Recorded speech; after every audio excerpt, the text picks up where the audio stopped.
Hi, Phil Schoenberg, Fastpitch Power. You know, I've been watching a lot of my pitchers participate in tournaments now, higher level tournaments, some lower level tournaments, and it's very important to get a sense of where command of your pitch begins. Now, there is a relationship, a very important relationship, between what we call your throw zone, and we've talked many posts about establishing the throw zone for different pitches, movement pitches, fastball, changeup, doesn't matter. The relationship between your throw zone and the pitching lane is extremely important. Now, what is that relationship? And what do I mean when I say, where does command of your pitch begin? A lot of my young pitchers think that if they're missing the strike zone in one direction or another, that they gotta look down there at a different spot, or they've got to make some kind of adjustment where their focus is on home plate. That is not where command of your pitch begins. Command of your pitch begins right here. The throw zone that you establish is a microcosm, a smaller version, if you will, of the entire pitching lane. The entire pitching lane being the lane that goes from each end of the pitching rubber in a straight line down to home plate.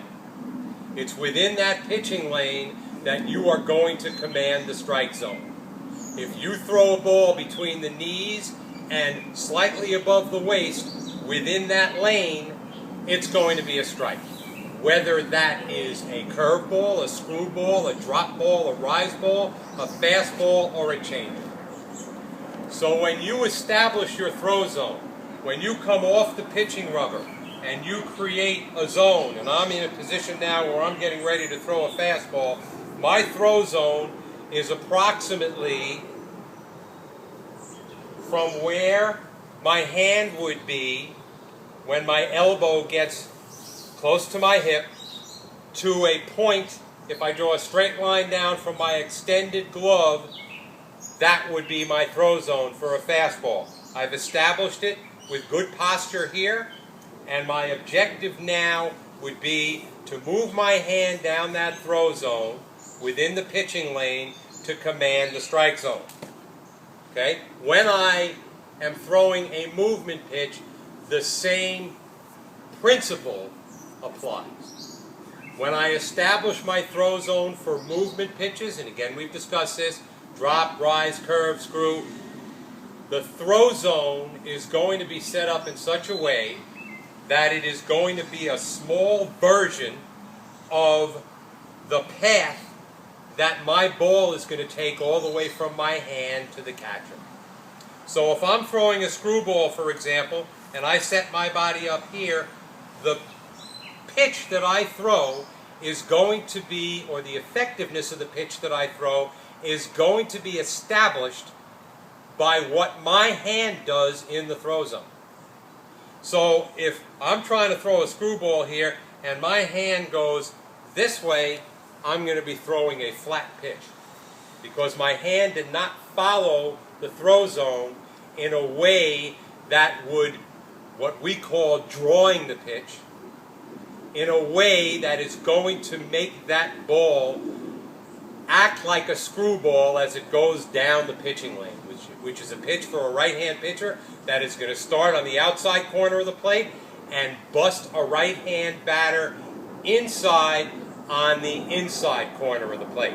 The only way for me to do that effectively is to move my hand in a direction that actually draws a picture of the pitch in the throw zone. Curveball, same thing. When I establish my throw zone and I get into position to deliver this ball, my curveball is going to look like this going down the pitching lane, hopefully about 35 feet forward, and then within about 6-7 feet of the plate, it's going to break. It's going to break with a lot of bite. It's going to break quickly, and it's going to break late. And the way for me to do that on a consistent basis is to make sure that I have established the proper throw zone and I have moved my hand within that throw zone appropriately. And the movement is quick, short, putting spin on the ball, and making that ball move within the pitching lane in a way that is going to make it break the way a curveball is supposed to break. Drop ball, rise ball, exactly the same thing. So it's very important to realize as a pitcher that if you're struggling with command of the strike zone, don't look down there. You look right here. Because something that you are doing right here within the frame of your body, in the establishment of your throw zone, in the path that your hand takes down that throw zone with consistency, is going to make the difference between commanding your pitches and struggling with command of your pitches. This is not an easy thing to get. But when you understand as a pitcher that there is a very crucial relationship between what the pitching lane looks like and what your throw zone looks like, it's basically the same thing. One is a smaller version of the other. Then you'll begin to understand how to throw pitches with consistency and command. If you have any questions on this, please contact us. We're happy to answer them. And as always, it's been great talking to you. Talk to you next time.